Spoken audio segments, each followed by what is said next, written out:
La clase del día de hoy veremos TEA y Asperger. Comenzaremos con TEA.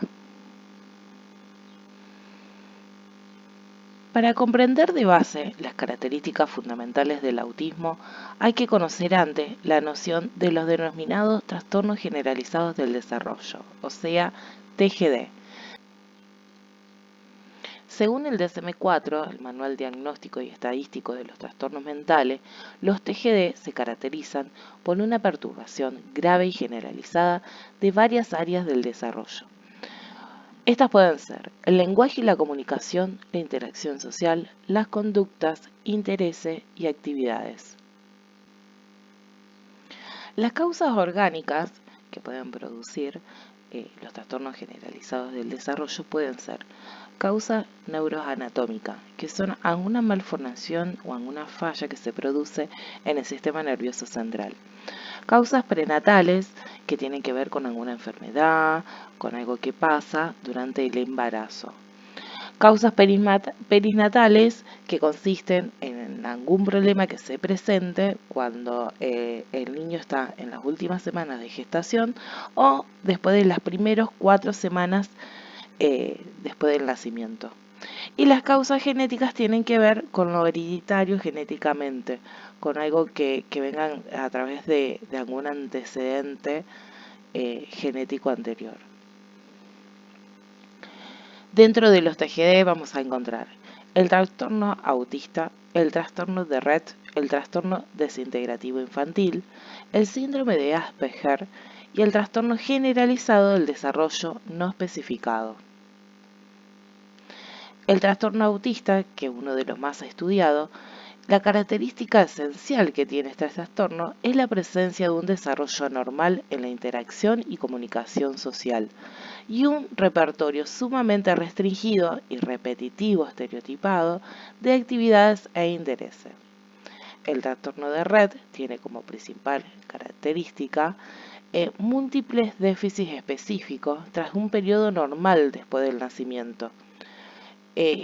Solo ha sido diagnosticado en mujeres entre los 5 y los 45 meses del nacimiento craneal.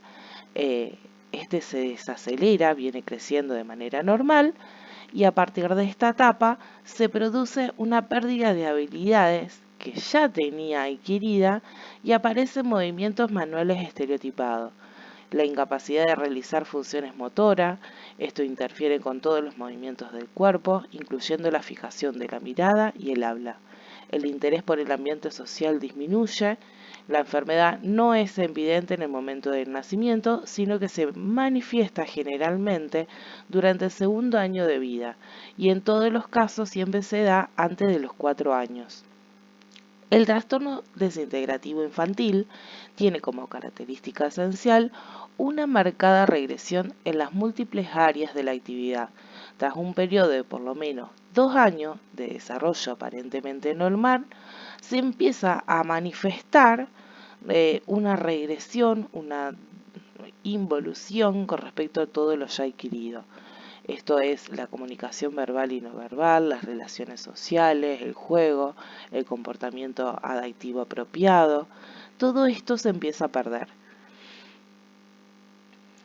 Las áreas que se afectan con respecto a esta pérdida es el lenguaje expresivo receptivo, las habilidades sociales o comportamiento adaptativo, el control vesical, o sea, vejiga o intestinal, juegos o habilidades motoras.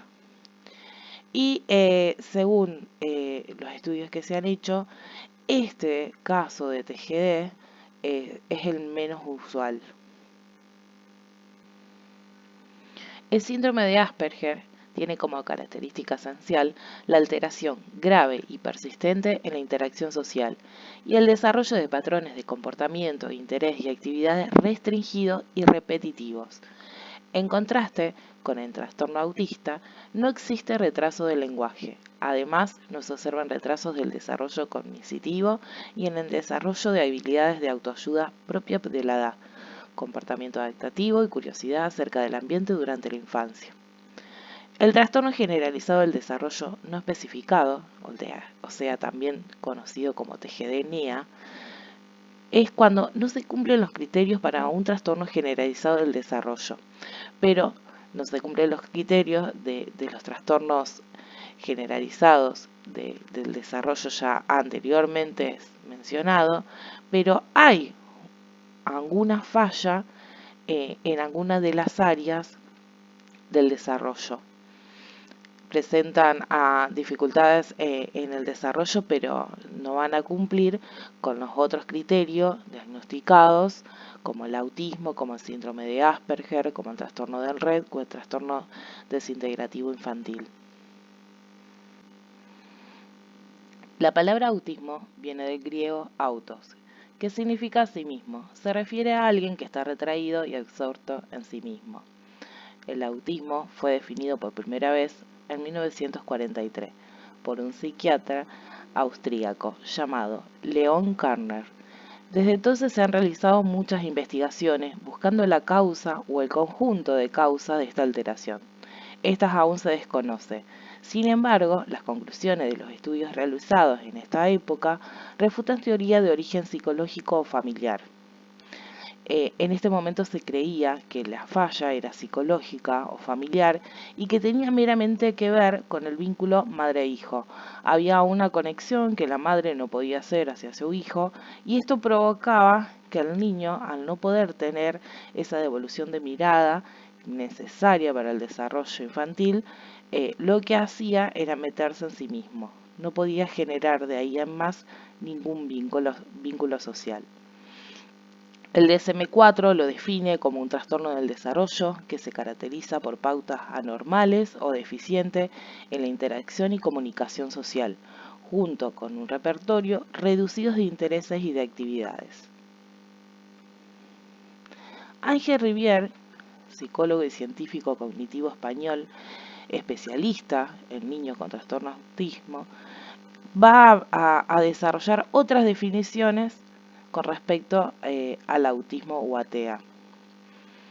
Él va a presentar un perfil más integrado de esta patología y la va a definir a la persona autista como que vive mentalmente ausentes a las personas presentes y que por algún accidente de la naturaleza, sea este genético, metabólico o infeccioso, se le ha prohibido el acceso intersubjetivo al mundo interno de las otras personas y también de sí mismo.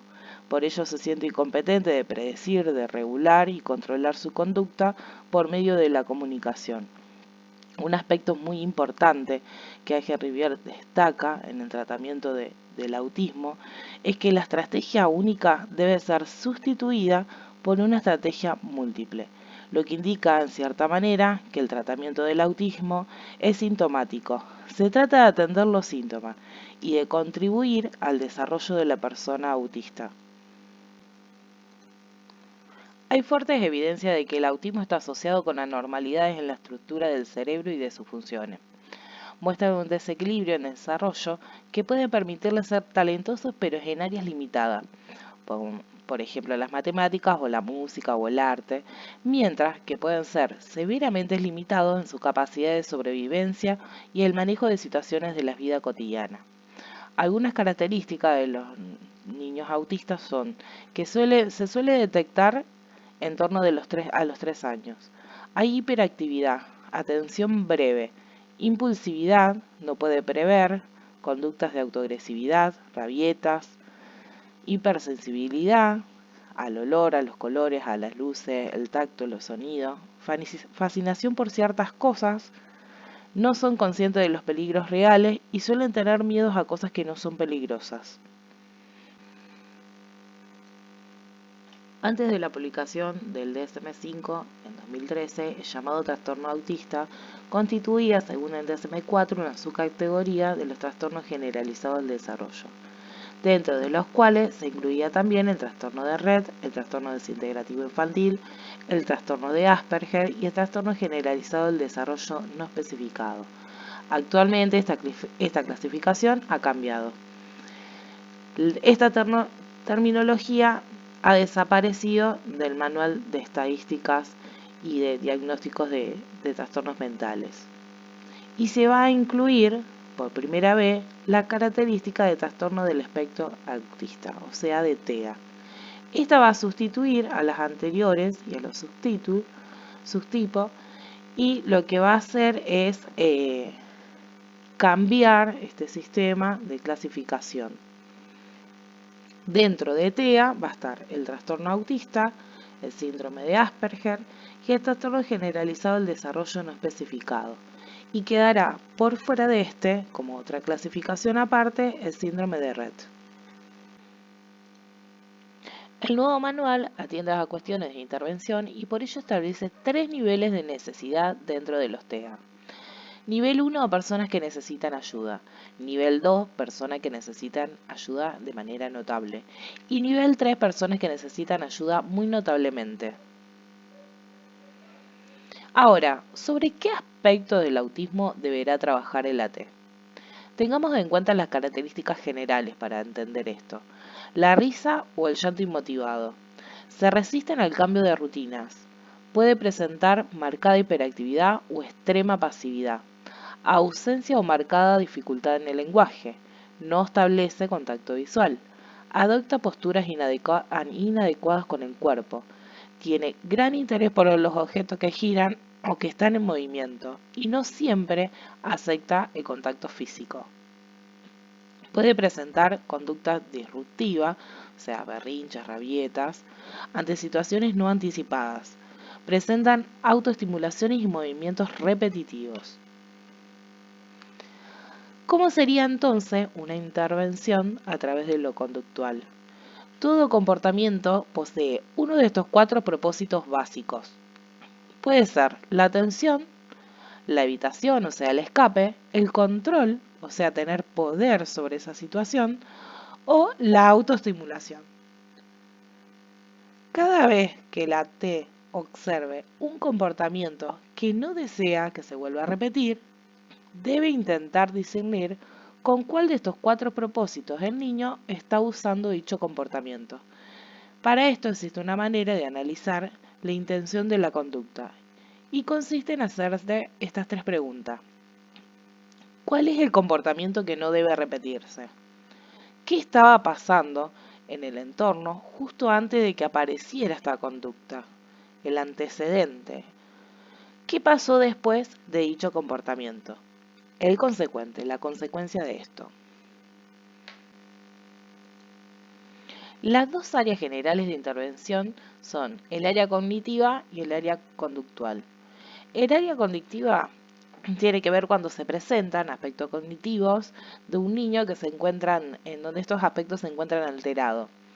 Acá, si está afectado lo cognitivo, su área conductual también se va a ver afectada por la simple razón de que al no poder aprender correctamente, también va a carecer de recursos o estrategia para poder controlar o monitorear su conducta. En el área conductual, sucede que cuando un niño carece de un esquema mental de organización de su propia conducta, no sabe cómo moverse en la realidad. Entonces tendrá un alto nivel de hiperactividad atencional, que esto va a afectar también su aprendizaje académico, va a dificultar la comprensión de normas de conductas, de normas sociales, trayendo también esto aparejado severos trastornos comportamentales. Esto va a alterar, a obstaculizar su adaptación, todo que tenga que ver con lo social. La intervención psicoterapéutica también tiene que tener en cuenta, aparte de estas 2 áreas, el nivel del espectro autista. Nosotros vimos que el manual nos indica que hay 3 niveles. Acá vamos a ver, teniendo en cuenta el funcionamiento, 2 de estos niveles. Un nivel que tiene que ver con cuando hay bajo funcionamiento, que acá es cuando se presentan serias alteraciones en las 3 vías del área del desarrollo. En este caso se aíslan mucho más, no se comunican, no juegan, y si lo hace es de forma típica, con un empleo inusual de esos juguetes. Tienen muy poca tolerancia a la frustración, suelen ser agresivos o autoagredirse, no solo a un otro, por lo cual todo esto ha de tratarse primeramente desde lo conductual. Primero se trabaja la conducta como la base de la psicoterapia, para después posteriormente poder trabajar lo cognitivo. Pensemos que si nosotros no logramos que la parte de la conducta esté trabajada, no podríamos lograr que aprendan eh, otras cosas. Primero tenemos que lograr esto, la tolerancia a la frustración, que no haya agresividad, que no se provoque autolesiones, que tenga más tolerancia a la frustración, que pueda prestar atención. Todo esto se tiene que trabajar para que después pueda aprender. En el espectro autista de alto funcionamiento, acá no va a haber marcadas dificultades conductuales, entonces se suele trabajar mucho más lo cognitivo, relacionados con teorías de la mente, como así también aspectos académicos, comunicacionales y sociales. Acá, al no haberse afectado la conducta, o no tanto, o no tan marcada, y al tener una gran capacidad con respecto a lo cognitivo, usamos este potencial que tienen para poder trabajar después lo otro, lo conductual.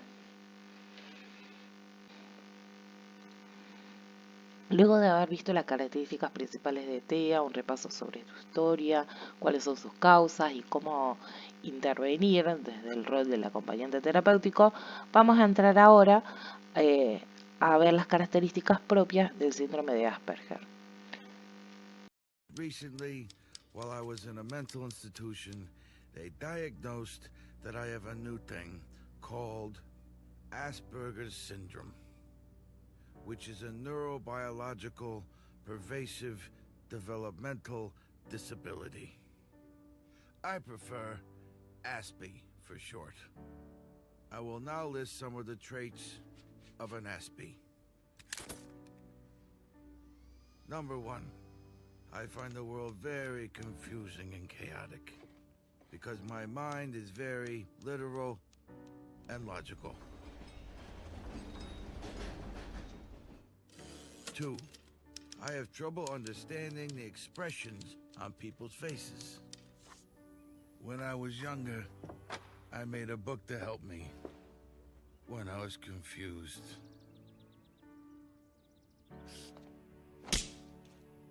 I still have trouble with some people.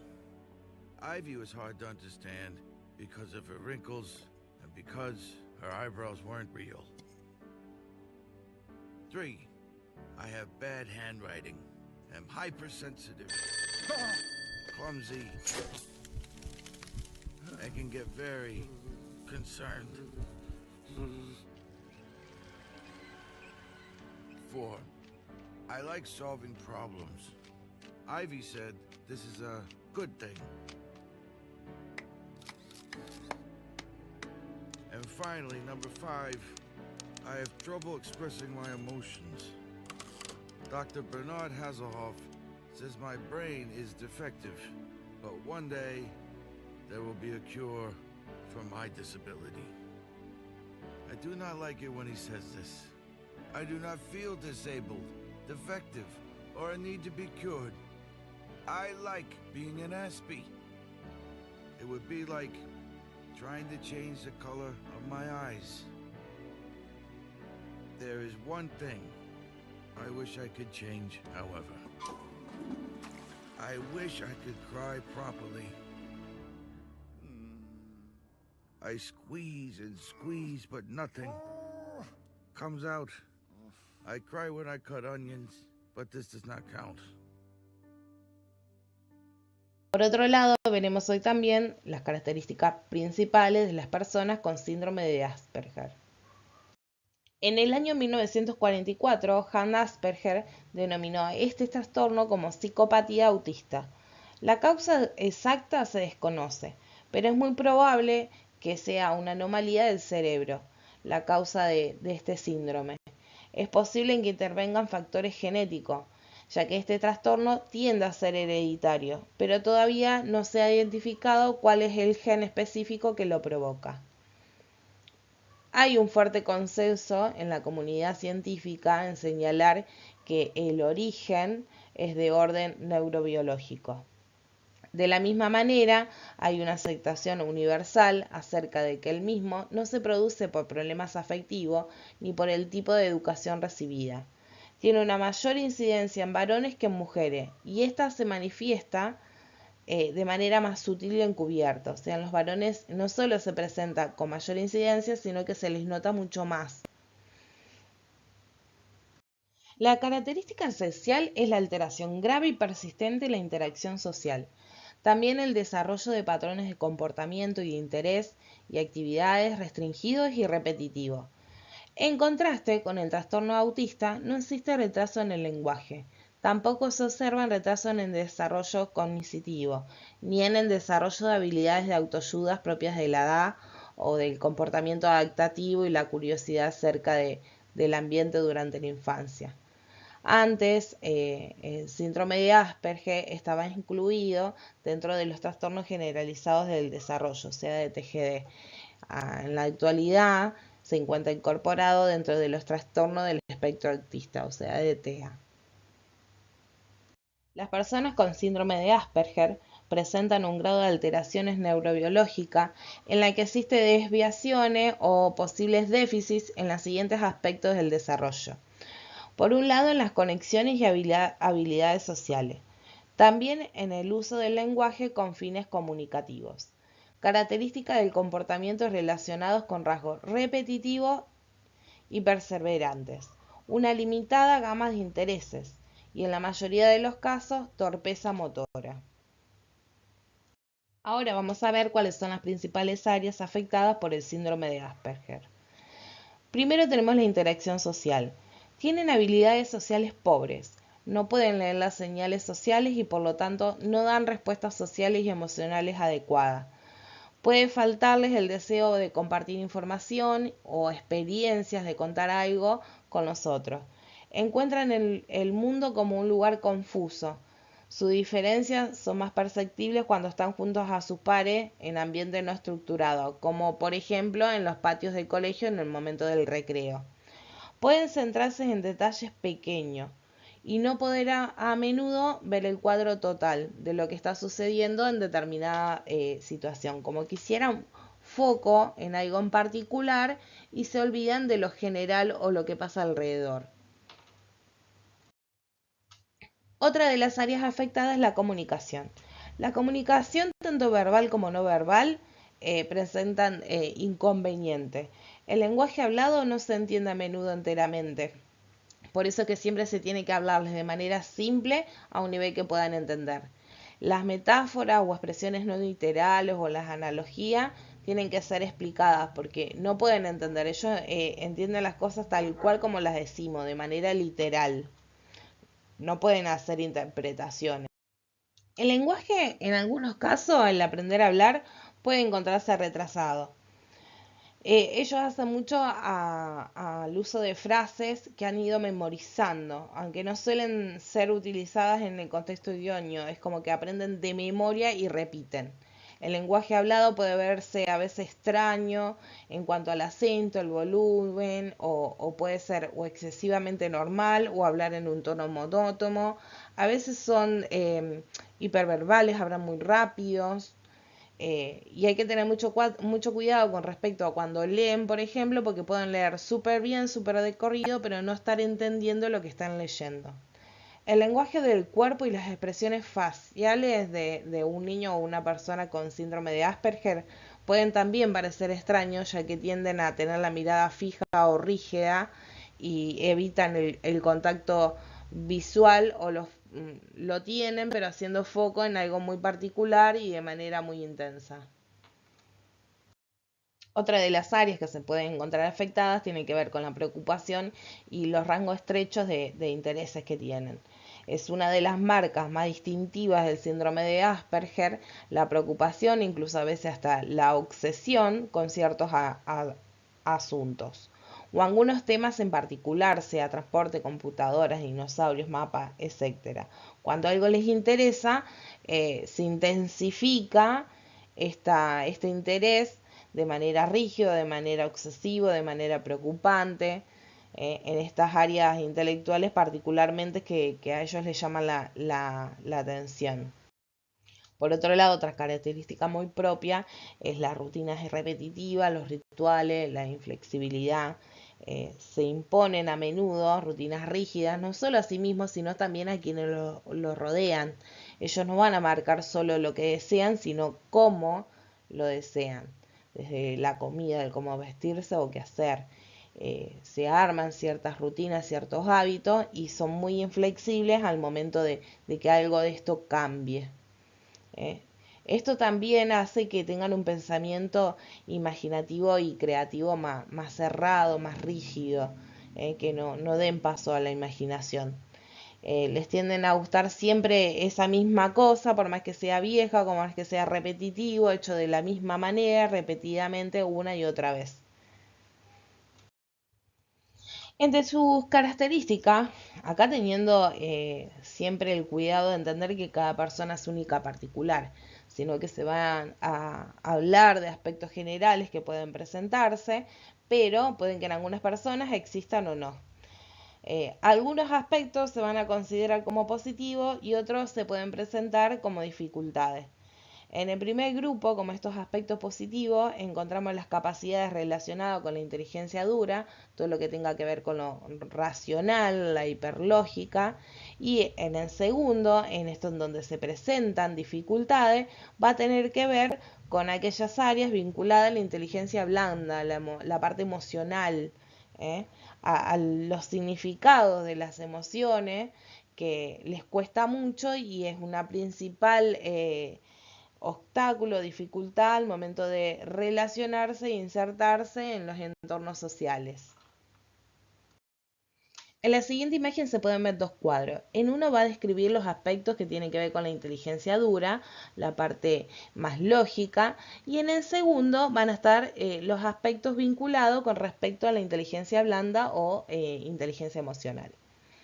El primero, los aspectos que se van a presentar en esta área tiene que ver con la memoria, son realmente tienen mucha capacidad de memoria, de guardar no solo memoria, sino también de los detalles de las situaciones o de las cosas que ellos quieran recordar.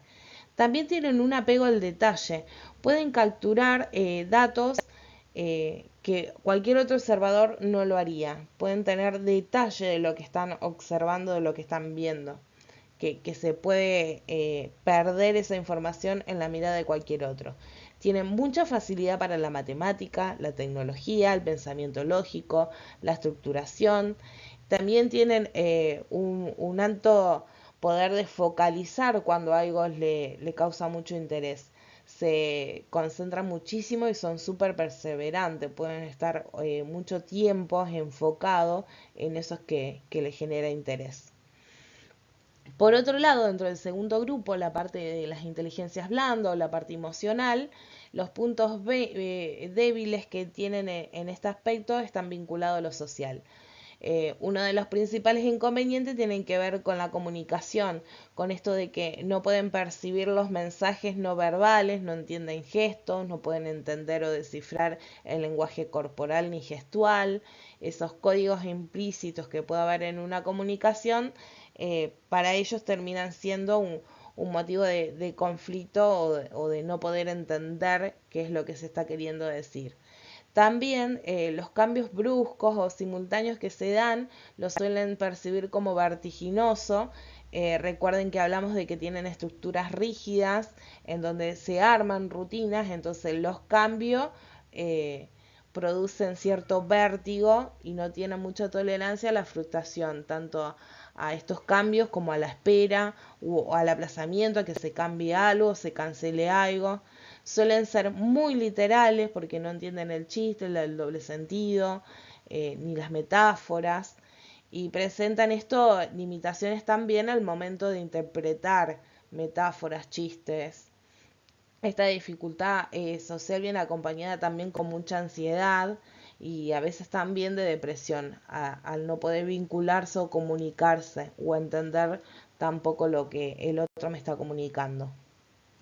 Es muy importante el conocimiento de las características que definen el síndrome de Asperger, de su forma particular o peculiar que tienen de entender el mundo o el entorno. de comunicarse o entender la comunicación, de su funcionamiento neuropsicológico.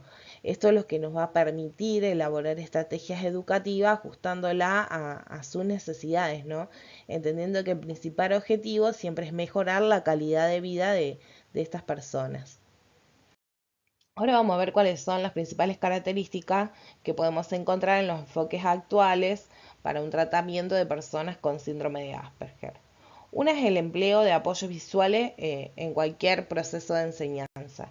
Se usa mucho las señales, los dibujitos para poder explicarles el cómo aprender a hacer alguna actividad o algo. Por ejemplo, las líneas de colectivos de Capital Federal, hay muchas que implementaron hacer esto de señalizar, de hacer dibujitos, y ir marcando cómo hacer para que chicos con TEA puedan utilizar el medio público de transporte. Otra característica también es asegurar un ambiente estable y predecible, evitando cambios inesperados. Esto no quiere decir de que no vamos a implementar cambios y que nunca vamos a cambiar nada para que ellos puedan sentirse cómodos, sino que lo que significa es que ante situaciones nuevas, sabemos que esto va a presentar cierta crisis, cierta incomodidad, entonces lo que vamos a hacer es, si podemos prevenir estas situaciones de antemano, lo que vamos a hacer es ir modificando estas rutinas o rituales paulatinamente para que poder asegurarnos que él pueda adaptarse a esos cambios sin generar una crisis muy profunda, sino que sea de manera más paulatino y adaptativo. Por otro lado, otra característica es favorecer la generalización de los aprendizajes.